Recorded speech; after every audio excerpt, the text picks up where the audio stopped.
todos, gracias por la invitación. Veo algunos rostros conocidos, me da gusto estar aquí con ustedes.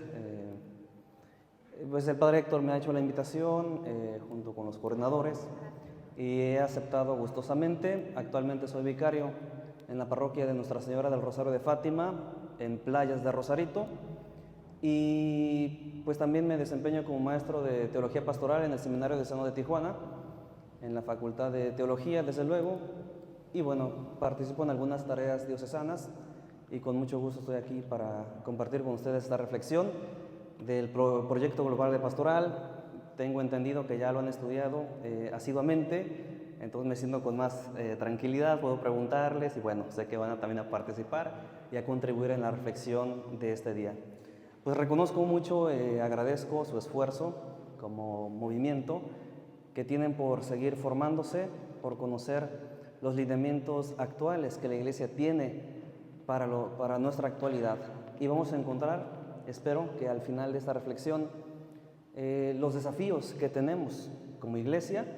Y no solo eso, no solamente vamos a ver los desafíos, si no terminaríamos deprimidos, ¿verdad? Sino vamos a ver cuáles son los lineamientos, las líneas de acción que la Iglesia propone y que está haciendo para estar a la altura de las dificultades actuales. Entonces vamos a abordar esos puntos. Les agradezco su bienvenida y pues ya vamos a entrar en materia, ¿verdad? Pues bueno, estamos abordando el proyecto global de pastoral que tengo. ¿Usted me va a ayudar? Sí. Excelente. Que tengo aquí conmigo. El proyecto global de pastoral está compuesto por 3 partes, si ya lo han revisado. Me ha correspondido, adelante, ahí están las 3 partes que quiero poner ahí en pantalla.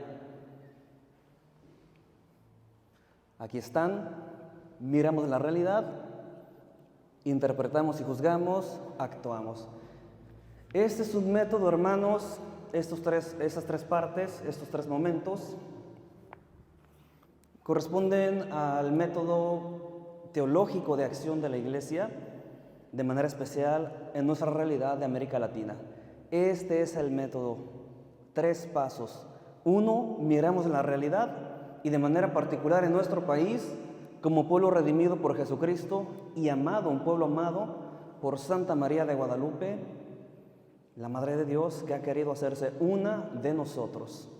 En un segundo momento, interpretamos y juzgamos igual desde el acontecimiento de la redención de nuestro Señor Jesucristo y desde el acontecimiento guadalupano. Y por último, la tercera parte, actuamos como pueblo redimido por Jesucristo bajo la mirada amorosa de María de Guadalupe.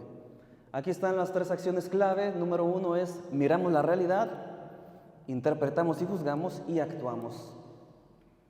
Todo esto, hermanos, vean ustedes que es a partir de nuestra identidad como Iglesia. Siempre es importante tener clara nuestra identidad. La identidad es necesaria. Si alguien, no tiene claro su identidad, una institución, una persona, una iglesia, no va a tener claro qué hacer o cómo conducirse. Un ejemplo muy común es hablar de la psicología del adolescente que está consolidando su personalidad, su sentido de pertenencia, y se llena en hacer mucho. En la búsqueda de su ser, de su identidad, se llena de mucha acción que pueden en muchas ocasiones estar, desencaminadas. A ver qué ha pasado. A ver, excelente. Entonces, 3 momentos, hemos dicho, son los 3 pasos de la teología pastoral. ¿Hay método en teología? Sí, al menos en el campo de la pastoral son estos.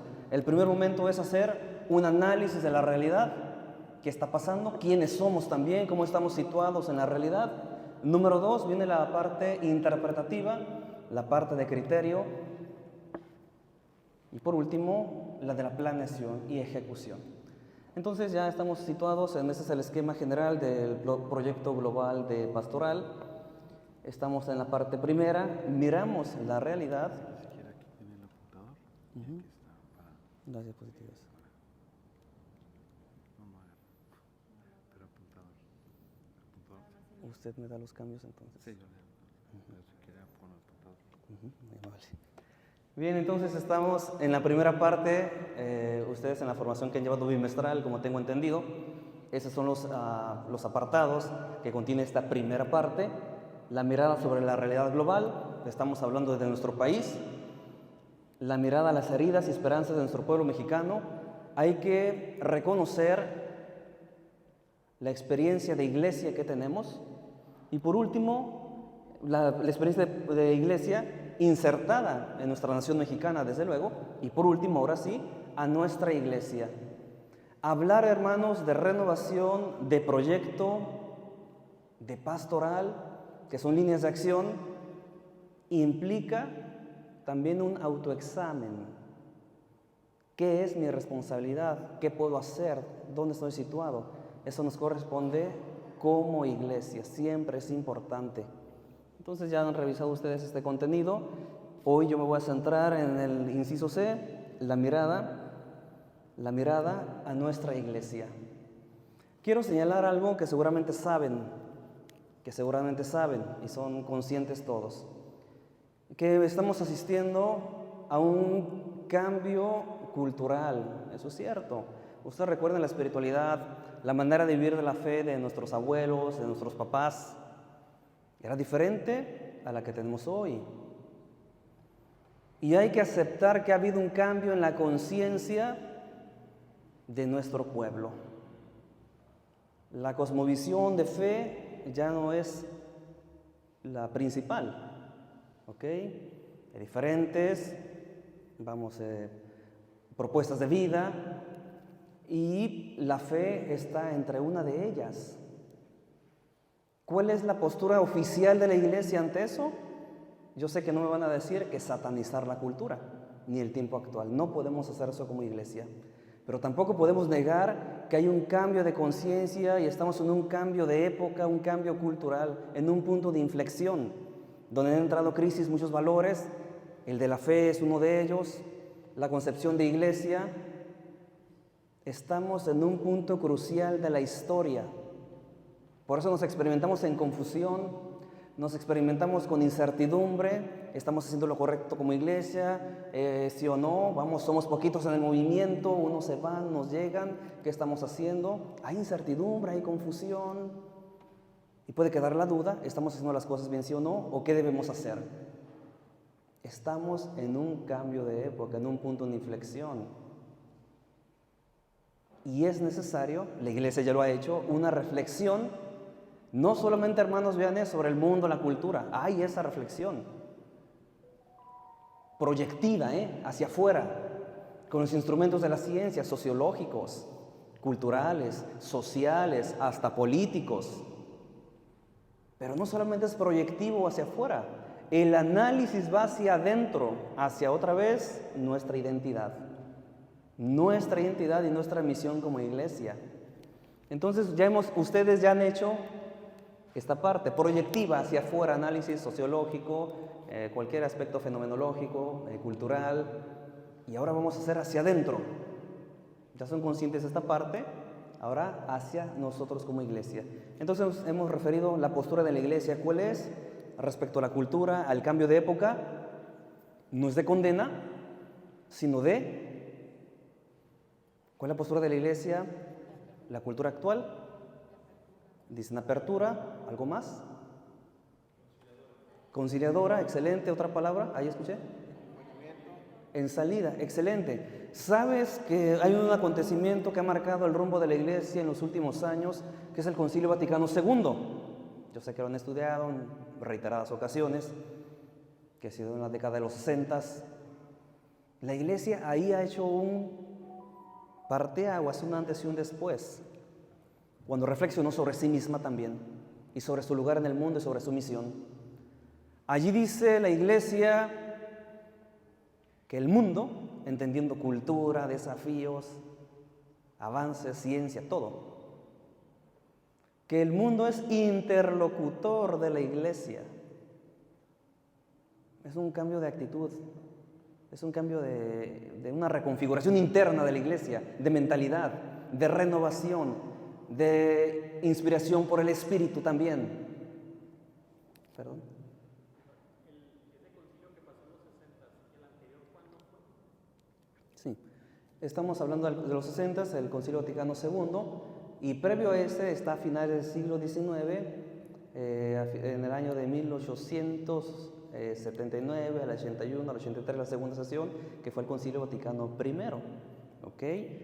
Pero estamos refiriendo en este último, que es el Concilio Vaticano II, que ha marcado el rumbo y el quehacer de la Iglesia en el tiempo actual. Claro que el Vaticano I ha influido sobre el segundo, temas que se abrieron, unos que no alcanzaron a concretarse, y ha sido hasta el siglo pasado, que en el Concilio Vaticano II se han definido muchas posturas y pronunciamientos oficiales por parte del magisterio. Entonces, ¿qué ha dicho la Iglesia respecto al mundo? Es su interlocutor.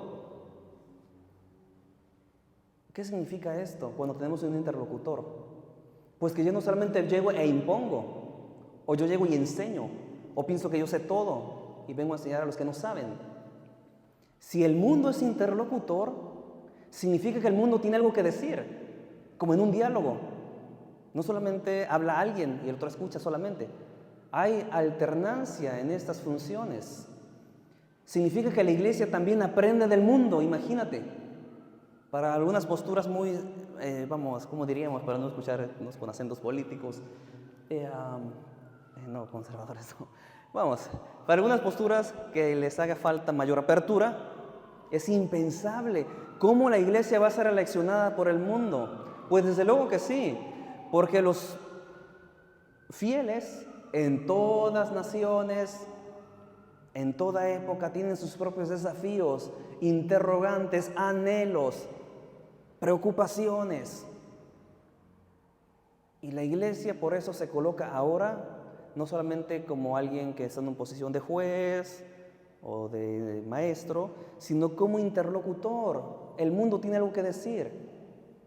Ese cambio de actitud se da en el Concilio Vaticano II, lo hemos dicho ya sí. Gozos y esperanzas, inicia una constitución pastoral importante, Gaudium et Spes, de los gozos y esperanzas de nuestros hermanos en el mundo o del mundo, son los gozos y esperanzas de la Iglesia, a ese punto, porque también a la Iglesia incumbe lo que vivan los fieles en cualquier parte del orbe o en cualquier época histórica. Por eso la Iglesia ha desplegado una maquinaria, por decirlo de algún modo, estructuras de reflexión, formas de acción, lineamientos, sínodos, reuniones, espacios formativos, foros, porque hay que dar escucha a todas las voces en la Iglesia. Y ahora sí, tener una planeación, una pastoral, una acción mejor lograda, donde haya eco, resonancia de toda la experiencia de la Iglesia en todos sus niveles. Por eso estamos haciendo esto. La Iglesia ya reflexiona sobre quién es. Ya dijimos que cambió de actitud, no va a condenar, en el sentido de que no va a ser indiferente, sino que dialoga, entra en la cultura, ya no va a satanizar la cultura, va a reconocer qué hay de bueno en la cultura, qué hay de legítimo en los proyectos de una sociedad humana, del corazón de cada persona. Porque allí vamos a descubrir los signos de Dios, del Espíritu también. Y bueno, identificando dónde está posicionada la Iglesia, qué desafíos tiene, qué puede hacer, qué está llamada a hacer, cuál es su vocación que tiene, cuál es su llamado. Por eso estamos aquí. Si no, pues apagamos luces, vámonos todos, ¿verdad? ¿Qué caso tiene? Estamos aquí porque nos sabemos Iglesia, con vocación, con un llamado. Continuadores de la misión de Cristo, y vamos a responder cómo hacer esa misión, cómo hacer frente a los nuevos retos que tenemos hoy. Para eso son estos espacios. Por eso nuestra nación mexicana, allá en 2018, los obispos de México han elaborado este proyecto, que lo tengo aquí conmigo. Yo lo quise googlear, ahí hay una página, en un sitio web, Proyecto Global de Pastoral. Y está en los compromisos pastorales, pero no encontré todo el documento así como tal. Creo que debe ser obtenido así de manera impresa.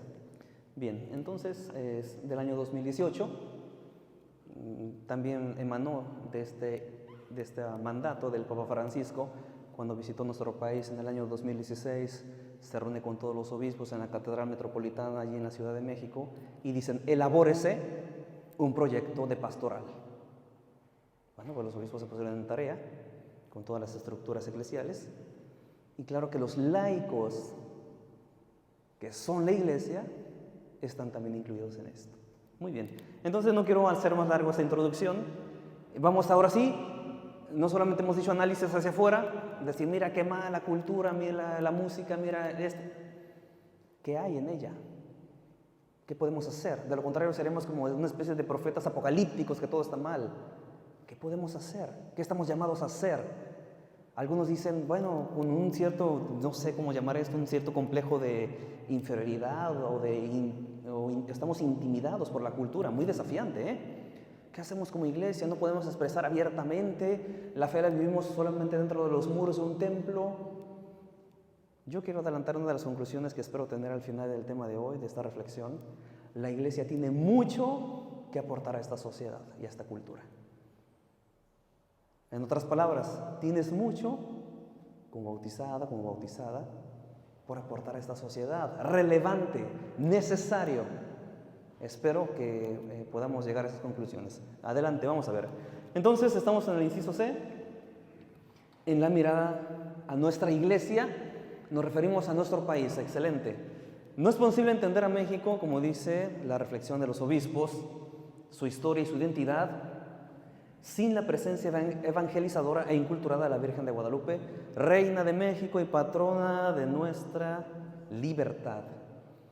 Eso es algo que nuestra nación no tiene que olvidar, que la Madre de Dios se ha hecho una de nosotros.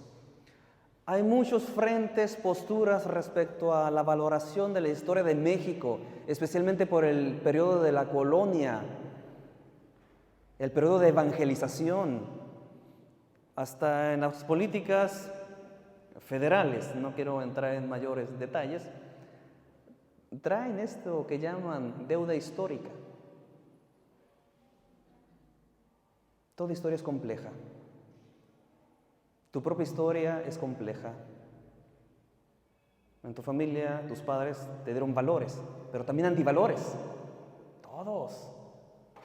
Y esta nación no se hubiera configurado sin el proceso histórico que ha pasado. Nunca queremos justificar injusticias, atrocidades, nunca. Pero como un hermano por ahí dijo, debemos tener una actitud reconciliadora. Es lo importante, es lo importante. La Virgen de Guadalupe, los que fueron al Congreso, ¿verdad? Creo que algunos ven las fotos. Bueno, se ha presentado un momento crucial de la historia de esta nación naciente, que estaba en ciernes allí, que también en realidad era un mosaico multicultural como lo es hoy. Nuestra nación es un mosaico multicultural. Pensamos en todos los estados, desde la comida, ¿verdad? En fin, no paramos y hablamos de las cuestiones de la diversidad cultural, una gran riqueza que tiene nuestro país. La Virgen de Guadalupe tiene presencia en un momento álgido de la historia, en un tiempo en que los esfuerzos misioneros, no tenían los resultados como ellos deseaban. En cambio se presenta la Virgen y casi de manera inmediata abrazan la fe. ¿Cómo se presentó? Mestiza, con rasgos indígenas. Su presencia era un códice, un texto que claro que los autóctonos, si cabe la expresión, podían leer. Hay una lección que extraen los obispos, que está en el proyecto global de pastoral plasmado, que la presencia de ella es evangelizadora. ¿Y sabes por qué? Porque ha abrazado, se ha revestido de elementos culturales propios de nuestras raíces. Se ha hecho una nuestra. ¿Y sabes cuál es la maravilla de esto?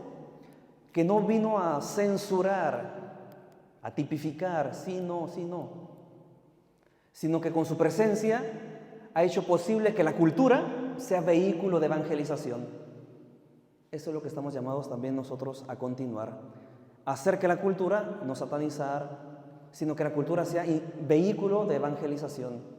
¿Cómo hacer eso? Van a decir. Bueno, hay cosas buenas también en nuestra cultura. Esperemos seguir con una reflexión. Adelante. Uno de ellos es la Virgen, patrona de nuestra nación. El documento comienza a reflexionar en la iglesia y desde luego hay una referencia necesaria a los obispos. Todos sabemos que el obispo ejerce su poder pastoral sobre la porción del pueblo de Dios a él encomendada. ¿Cuál es la función del obispo? Su ministerio está encaminado a ser de comunión. ¿Ok? Su ministerio es de comunión. Entonces, al menos tenemos esta idea del orden sacerdotal en la iglesia, desde diácono. Aquí tenemos un diácono en la parroquia, ¿verdad? Está recién ordenado. Su ministerio de diácono a la caridad, distribuir la comunión, predicar la palabra. El presbítero, celebrar la Eucaristía, reconciliar con Dios. Cada ministerio, el diácono, el presbítero, tienen su misión propia, su función propia. ¿Okay? Hay sacramentos que competen al diácono, como el bautismo, el matrimonio. Hay sacramentos que competen al presbítero solamente. Por ejemplo, confesar, ya dijimos. Celebrar la Eucaristía, la unción de los enfermos, que no puede hacer el diácono, por ejemplo. Y el obispo tiene sacramentos que le son propios, que no puede ser ni el presbítero ni el diácono. Por ejemplo, ordenar a un sacerdote. También confirmar, puede delegar.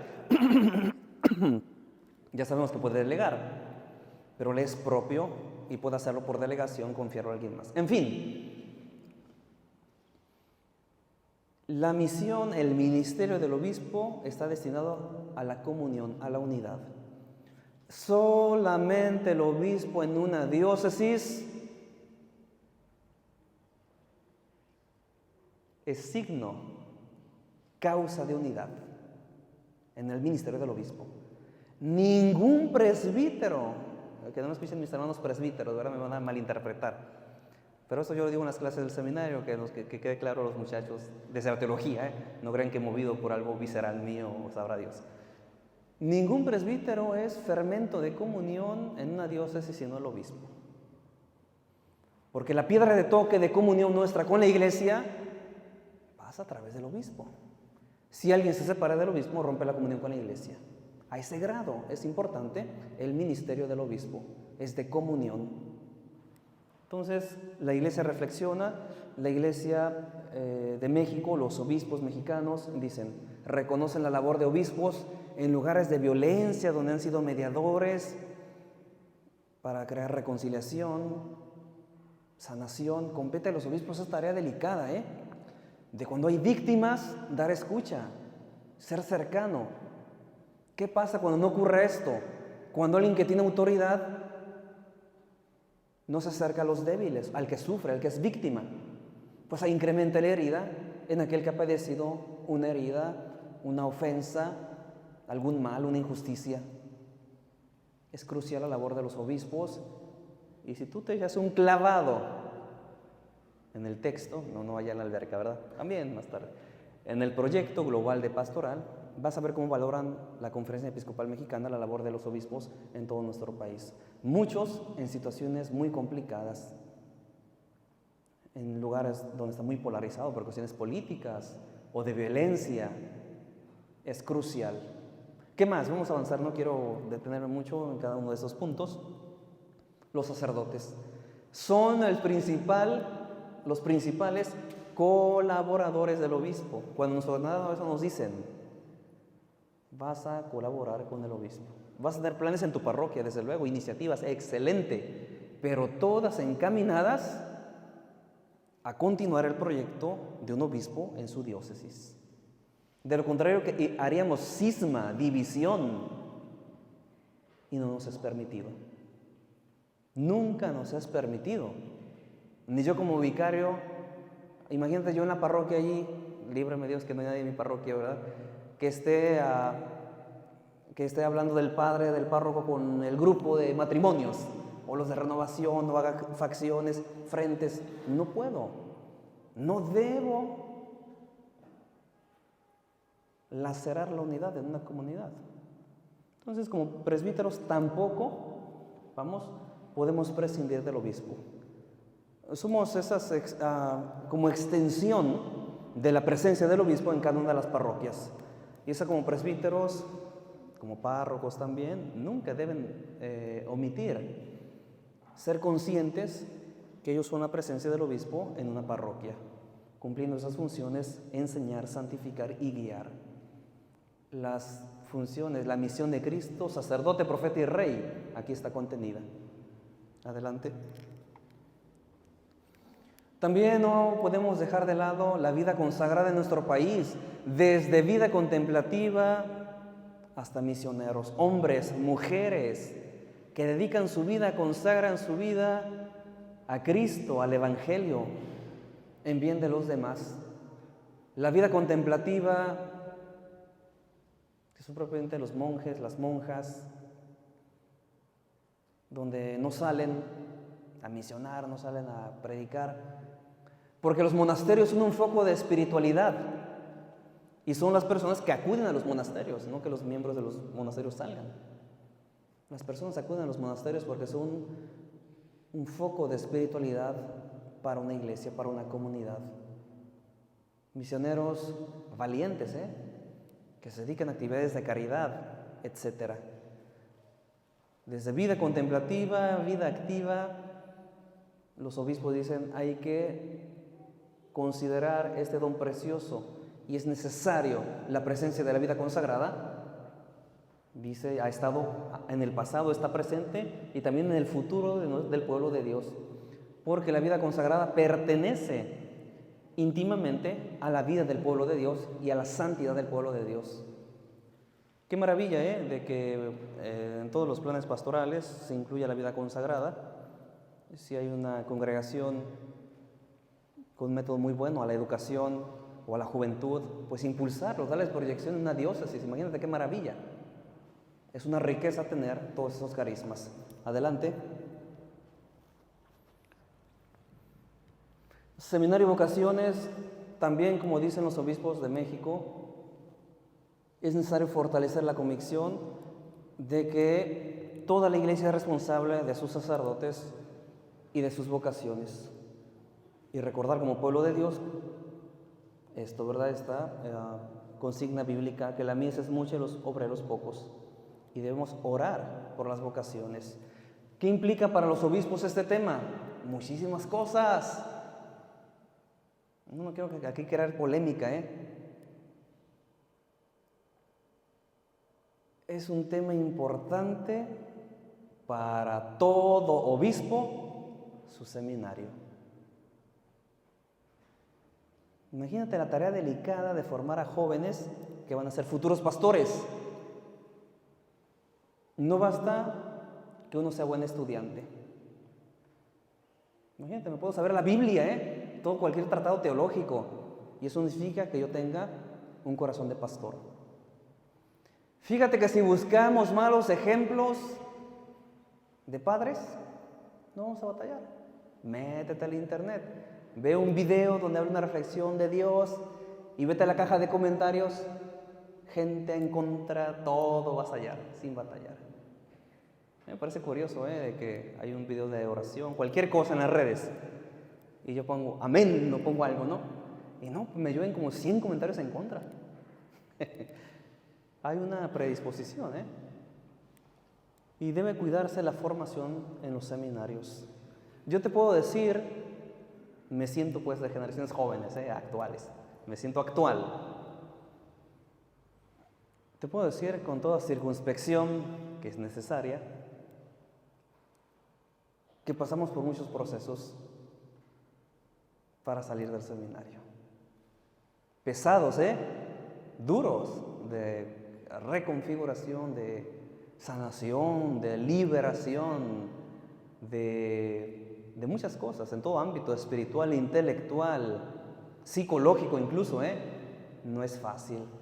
Yo te puedo decir que no es fácil, pero me alegra, que la iglesia tenga un buen de procesos, porque hay que cuidar cada aspecto, de manera que el futuro pastor del pueblo de Dios sea lo más equilibrado posible, si así como salimos.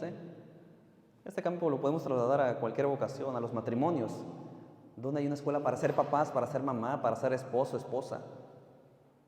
Generalmente traemos un bagaje cultural y familiar que ponemos en acción, incluso inconscientemente. Entonces esto puede ocurrir en el ámbito de formación sacerdotal. Una forma de decirlo suena raro. Hay filtros, muchos te puedo decir. A veces el seminarista quiere ser sacerdote y los sacerdotes encargados dicen: no, eres idóneo. ¿Cómo? Pero si él quiere, no basta con que tú quieras.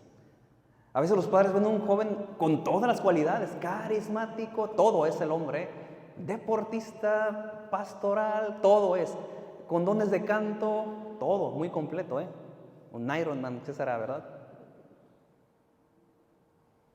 Pero el joven no quiere. No es posible. Tienen que confluir muchas dimensiones. Claro que debe haber idoneidad, formación, que viene verificada por los formadores, por el obispo, por la iglesia, por todos los procesos. No es sencillo. Oremos por las vocaciones. Decimos, estamos en una crisis de vocaciones en el seminario. Puede ser. Puede ser. Cuando yo entré éramos 18. Cuando salí éramos 5. Y otros por reingreso y diferentes procesos, unos que se atrasan, unos se adelantan. Con decirte que fui el único yo de mi generación de 2012 que llegué. No es fácil. Oremos por las vocaciones y la tarea de la iglesia es cuidar. ¿Cómo es eso posible? Fíjate que hay una organización de todos los seminarios en México que se llama OSMEX. Y allí todos los rectores, formadores se ponen de acuerdo en los lineamientos para la formación. También hay planes y hay procesos bien cuidados. Muy interesante. Sigamos. Estamos viendo nuestra realidad. Desde luego que no podemos omitir a los fieles laicos. Reconocemos, dicen los obispos de toda la Conferencia Episcopal Mexicana, la vitalidad y riqueza de los fieles laicos, quienes desde su entrega apostólica, vida de fe, insertos en el mundo, contribuyen en la misión evangelizadora y la transmisión de la fe. Antiguamente, fíjate, todas las tareas pastorales las realizaba solamente el sacerdote, el cura. Siempre. ¿Quién catequiza? El cura. ¿Quién bautiza? El cura. ¿Quién lee en la misa? El cura.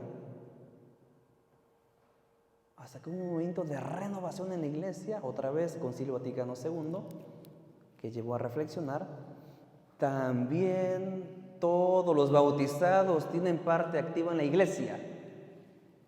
Todos los bautizados. Y comenzó una profundización en la reflexión de la identidad del bautizado.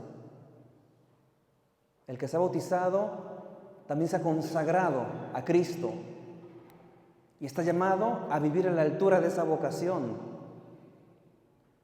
Antiguamente, en la teología, en el área de eclesiología, se hablaba de una división de la iglesia. Yo creo que aparecía en los catecismos antiguos, no sé a quién le tocó, donde decía que la iglesia se dividía en dos, de acuerdo a la expresión latina, ecclesia docens y ecclesia dicens. La iglesia que enseña y la iglesia que aprende. Eso ya está superado. Ya no dividimos a la iglesia así.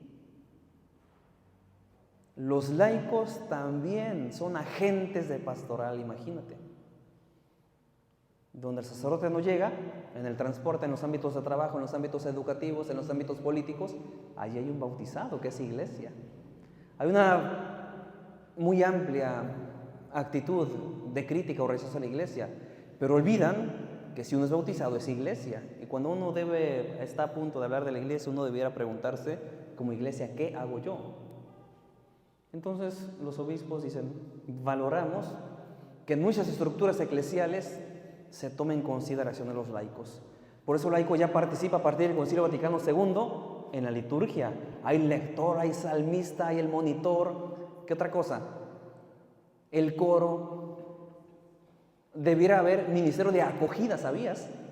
Yo recuerdo cuando fui seminarista, una anécdota personal, llevamos la materia de ecumenismo, de diálogo con las iglesias cristianas, y una tarea era ir a visitar una comunidad de estas. Pues yo fui, no quiero decir a cuál, pero pues bueno, fui como a 2 o 3, y lo que sí me sorprendió de esas comunidades, hermano, allá en la banqueta, ay caray, que me agarraron acá y que pásale.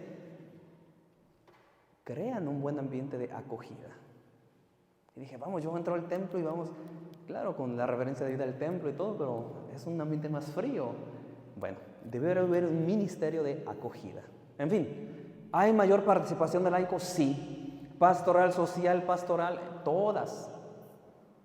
Catequistas, no podemos negar su figura importante dentro de la iglesia. Ministros, lectorado, acolitado, todo. Porque a partir del Concilio Vaticano II dijo, no tienen que estar centralizadas las actividades de la iglesia solamente en el presbítero.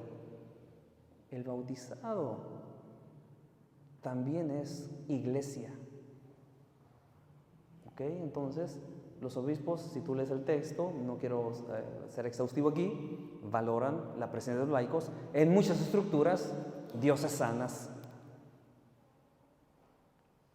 que participan ya en foros de sínodo, de jóvenes, todo, para aportar, ser escuchada su voz. Y solamente así la iglesia tiene planes de acción mejor logrados, cuando se da escucha a todas las voces. Esto tiene que ocurrir incluso en las parroquias. El consejo, padre, fíjese que tal comunidad, tal colonia tiene necesidad de catequesis, hay muchos niños, por ejemplo. Porque el laico también es iglesia. ¿Qué falta para los presbíteros, diáconos, clérigos, todo? Conversión. Uno pues sí tiene autoridad, el párroco tiene autoridad, el vicario tiene autoridad, digamos, pero la autoridad no es autoritarismo, como se lo digo a mis alumnos del seminario. Autoridad es, ¿qué será la autoridad? Lo que dijo Cristo. Siempre el centro de nuestra fe es Cristo. Nunca nieguen, nunca dudemos de ello. ¿Qué dijo Jesús respecto a la autoridad? Cuando se estaban peleando, ¿quién es el primero? Yo, tú, el más importante. ¿Qué dijo Jesús? El que quiera ser el primero, que sea el último y el servidor de todos. Imagínate. Es decir, que el que tiene más responsabilidad tiene que estar más al servicio. Una gran lección para todos nosotros, ¿eh? Avanzamos. Bueno, Jesús Pastor, adelante, no sé por qué lo puse ahí. Pero claro, viene el caso, desde luego. A ver, ¿sabe? Algo pasó con mis diapositivas. Ese es otro texto. A ver, algo pasó. Allí, es que como que se me mezclaron. Muy bien. Bueno, vamos a estructuras eclesiales. Los obispos reconocen que en muchas diócesis han elaborado plan pastoral, se han construido espacios y formas para dar respuestas a los desafíos del tiempo actual. Necesitamos estructuras eclesiales más completas, donde haya laicos, donde en un consejo parroquial haya matrimonio, haya personas de la tercera edad, haya un joven. Imagínate, sería algo mucho más completo. Casi pienso que la experiencia democrática de la época moderna también ha hecho reflexionar a la iglesia. Y no es que la iglesia se politice en ese sentido, sino que es un influjo del Espíritu, que todos somos parte, somos miembros del cuerpo de Cristo. Es una maravilla. Esto es una maravilla. Es una dimensión que se llama neumatológica en el campo de la teología, la dimensión del Espíritu. Por eso decimos en el dogma, la comunión de los santos. Estamos todos vinculados, vivos o muertos. Somos uno en Cristo, como dice San Pablo. Muy bien, entonces estructuras eclesiales mejor representadas, por decirlo de algún modo. Adelante. Esto es lo que quieren erradicarse: el clericalismo y el analfabetismo religioso. ¿Qué es el clericalismo? centrado todo en el clérigo, una actitud así, clericalismo. Imagínate que yo como sacerdote dijera, que alguien me da una pregunta, no, tú no sabes, solamente yo porque soy clérigo. Padre, no, porque yo estudié. Imagínate, impositivo, ¿qué será? No es posible el clericalismo. Padre, va a haber un tema, que queremos que este hermano miembro de la comunidad del tema, no, porque yo soy el padre, yo quiero salir en el video. Claro, estoy trivializando mucho esto, pero esto es para ilustrar cómo será el clericalismo. Una centralización excesiva, casi obsesiva, no quiero agregar más palabras porque sería una cuestión fea, del clérigo. Yo le digo a mis alumnos del seminario, no somos el centro del mundo. Imagínate que yo dijera, alguien que se enferme, pues no vayas al doctor porque yo, en virtud de mi orden sacerdotal que me fue conferida en la ordenación, te digo que te sanas. Fuera de lugar. Fuera de lugar, no es mi ámbito. Debemos combatir el clericalismo. Porque si no, limito a otros agentes pastorales o a la vida consagrada, una religiosa, un religioso, un misionero, una misionera, un laico. Hay que erradicar esto de nuestras prácticas pastorales. Así como el sacerdote sabe, hay laicos preparados, hay gente capaz. Quizás no de teología, pueden estudiar teología, pero quizás de algún área del saber humano, alguna de las áreas de humanidades, o algo quizá más técnico que requerimos como iglesia. Yo recuerdo, fíjense, otra anécdota personal, pues, yo estaba en la primaria, imagínate, y que ahí se iba a abrir un salón de cómputo, y en las políticas de ese tiempo del gobierno federal, no quiero decir quién era, decían, computadoras, mejor educación, todos van a ser más inteligentes, va a haber un mayor avance en la educación. Y yo me acuerdo feliz, papás, fíjate, y me compraron la computadora en la casa, ¿no? Bueno, que iba tu tierno. ¿Dónde estuvo la educación, el estudio? Claro que había, pero se abre una puerta a nuevas formas de distracción. ¿A qué me dediqué más yo? Videojuegos.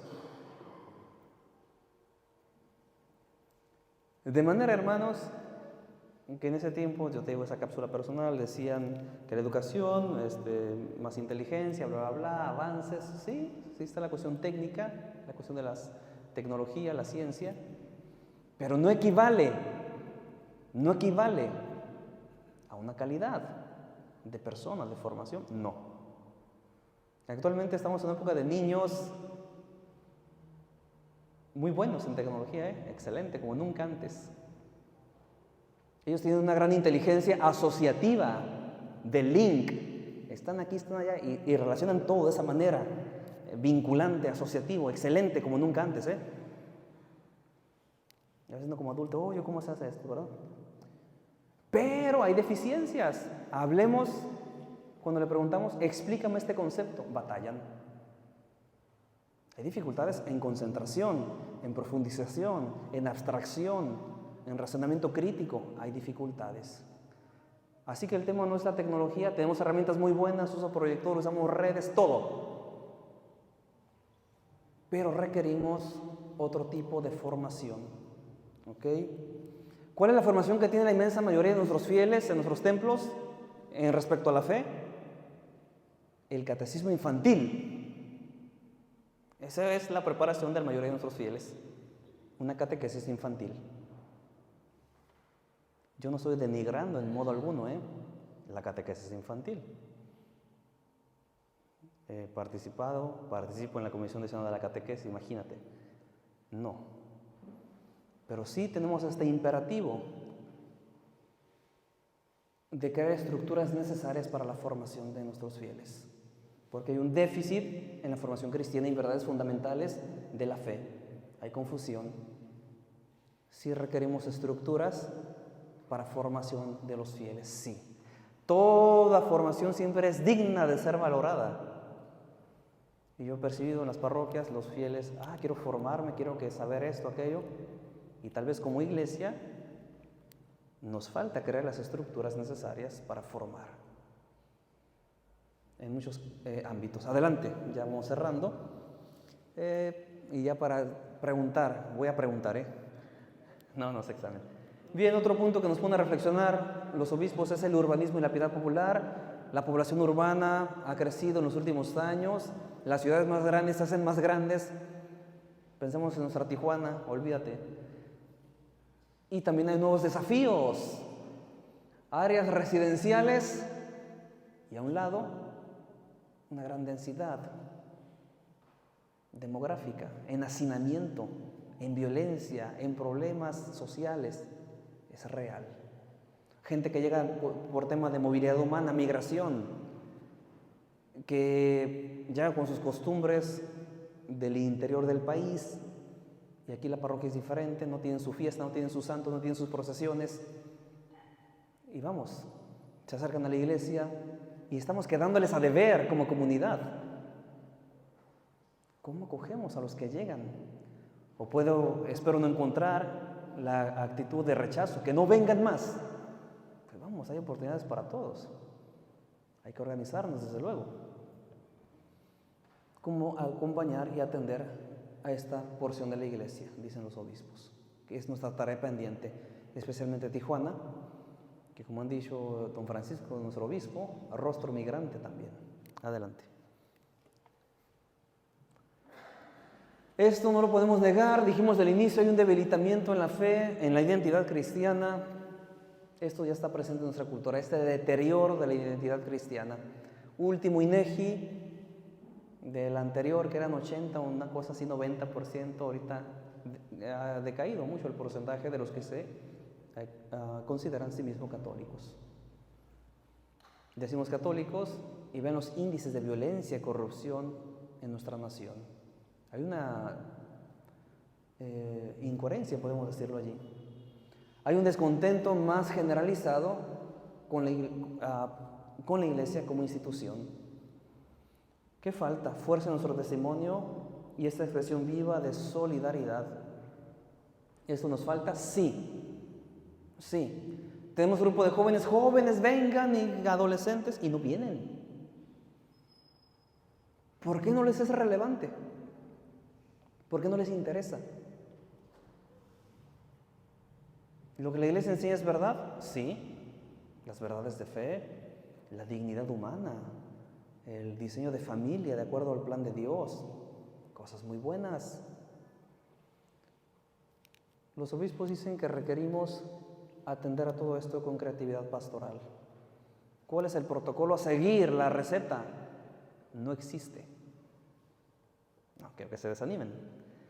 Es un llamado a ser creativos y fieles a nuestra identidad y nuestra vocación. ¿Cómo la iglesia se renueva? Cuando hace un movimiento de fidelidad a lo que ella misma es. ¿Qué le pasa a alguien que se olvida de quién es o no es consciente de quién es?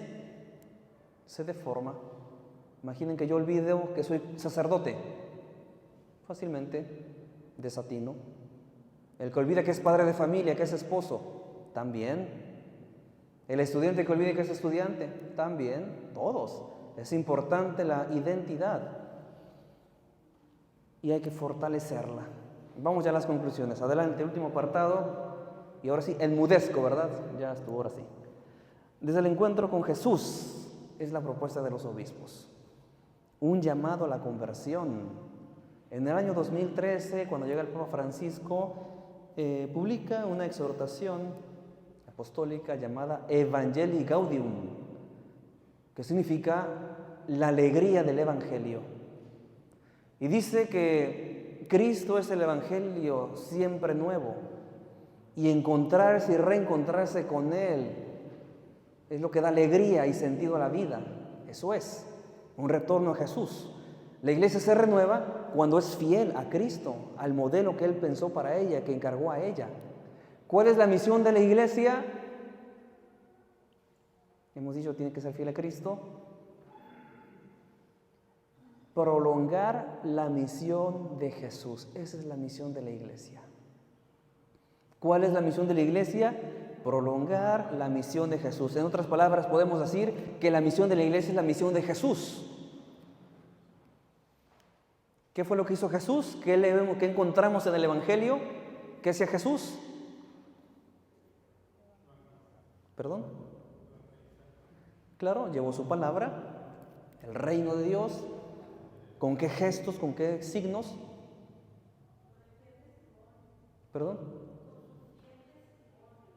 Claro, pues un testimonio. ¿Y qué hay en su testimonio? Estamos siendo muy conceptuales todavía, ¿eh? ¿Qué hizo Jesús concretamente?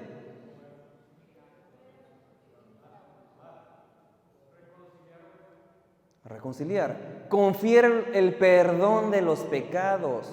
Lo que escandalizó a sus contemporáneos. Vamos, ¿este quién es? ¿Qué más?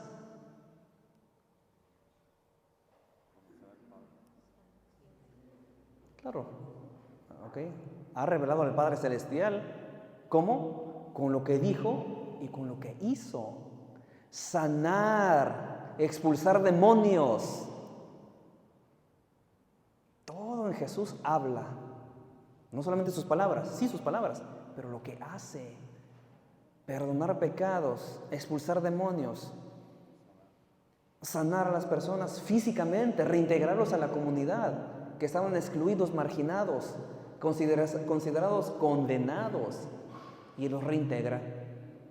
Él reconoce, rescata la dignidad de todos. Eso es lo que la iglesia tiene que seguir haciendo. ¿En qué medida somos más iglesia? En la medida en que sanamos, reconciliamos, acogemos. Imagínate una comunidad donde discriminen, donde se estén peleando quién es el más importante, guerra de orgullos, de egos. Estamos lejísimos. ¿Qué es lo que hizo Jesús? Pues todo lo que encontramos en los evangelios. Por eso Jesús dice, cuando le preguntan, muéstranos al Padre. El que me ve a mí, ve al Padre. Si nosotros como iglesia nos interrogamos cómo es Dios, voltea a ver a Jesús. ¿Qué hizo Jesús? Todo eso que encontramos. Esa es la misión de la iglesia.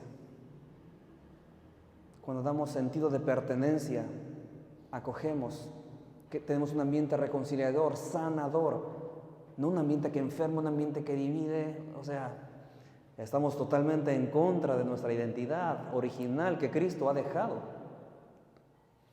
Todo movimiento de renovación en la iglesia, de planeación de proyecto pastoral, es ser fieles a Dios, fieles a Cristo, fieles a lo que Él diseñó originalmente. Ante esta incertidumbre, malestar, somos pocos en la iglesia, tenemos proyectos y salen mal, tenemos pocos resultados, invitamos, nadie viene, nos queda cierto desazón.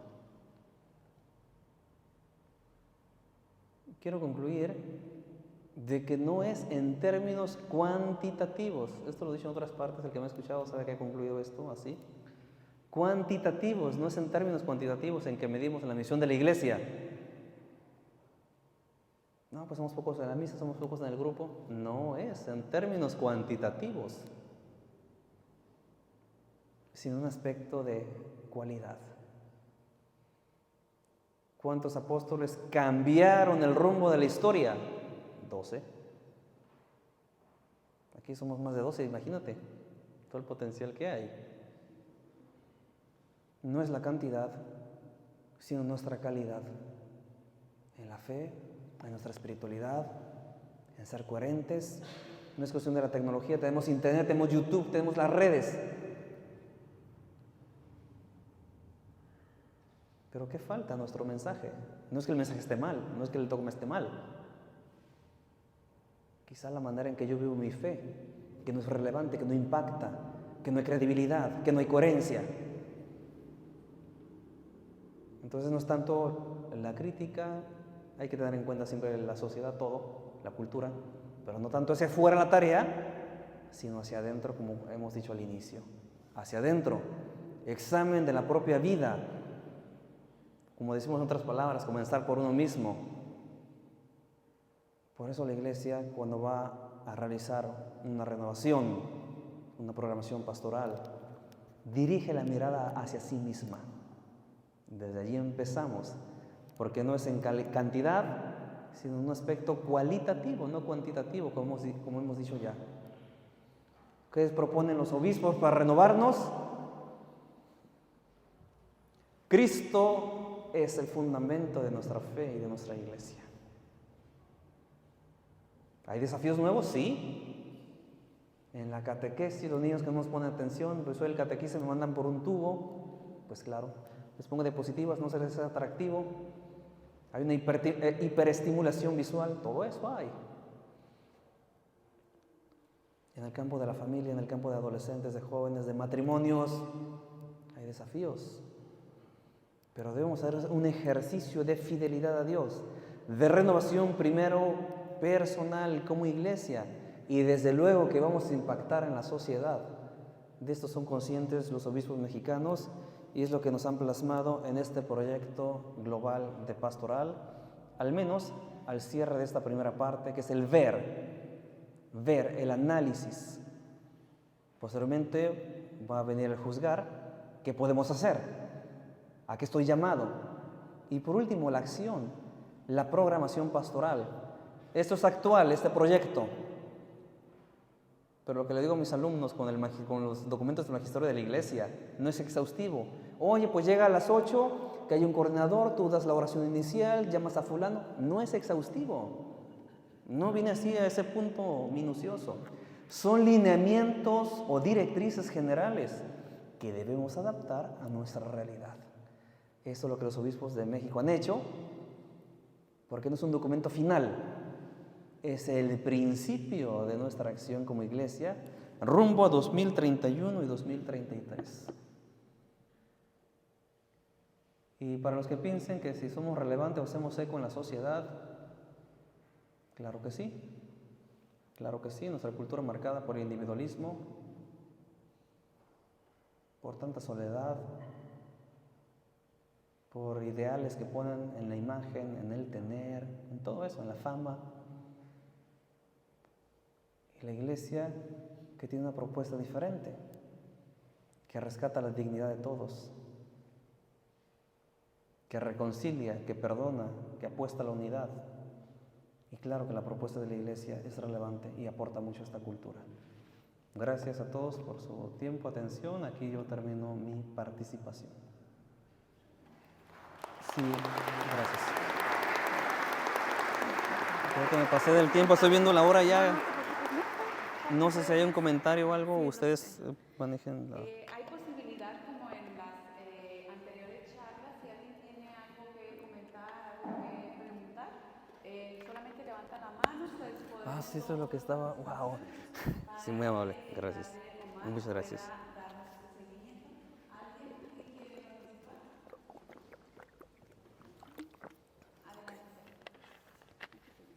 Muchas gracias. Muchas gracias.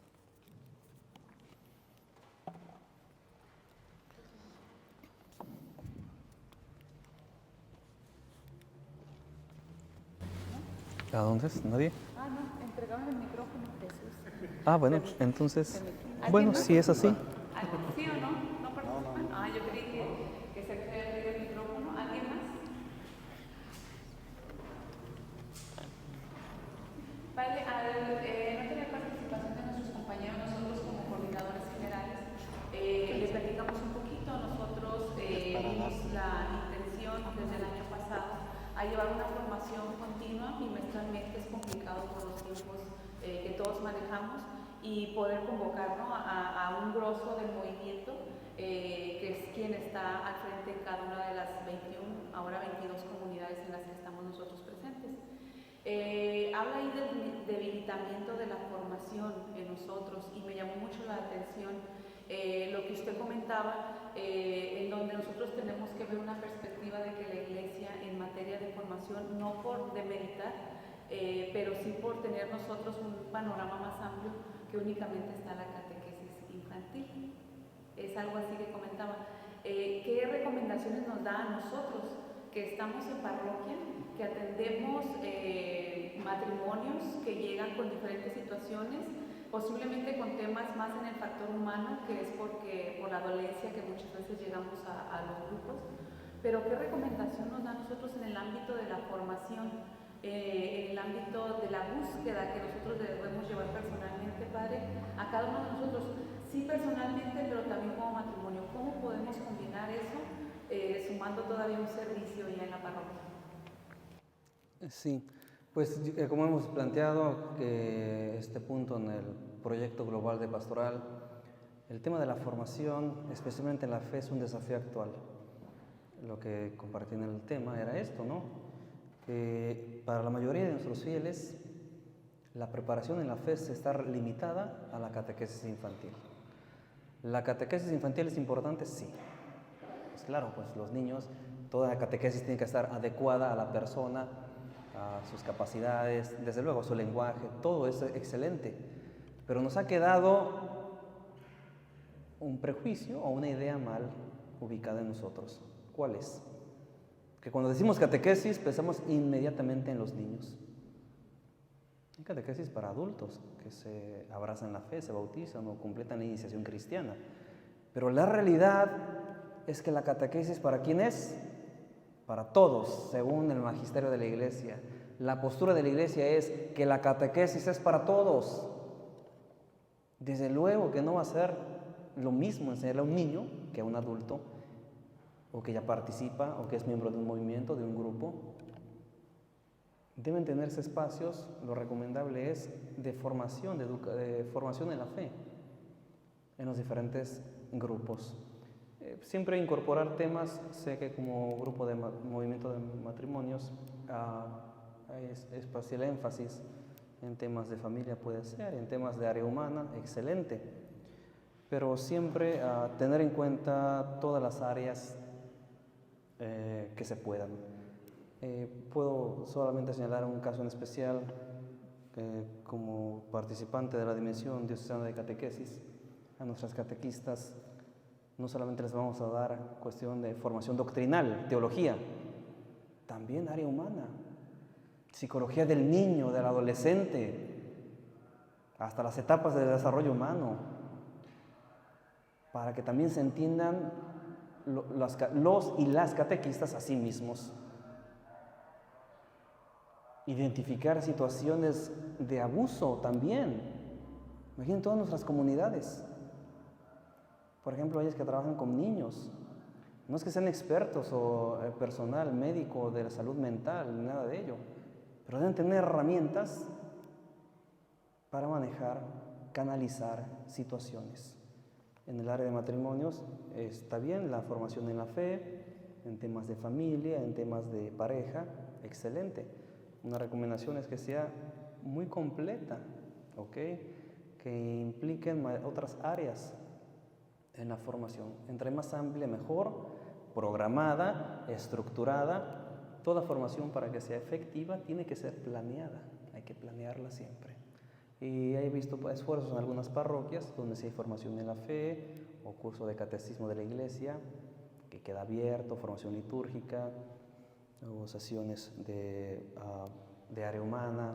Todas son áreas muy importantes. Muchísimas gracias, Padre Omar. Pues con esto le damos el agradecimiento. Padre, muchas gracias por trasladarse.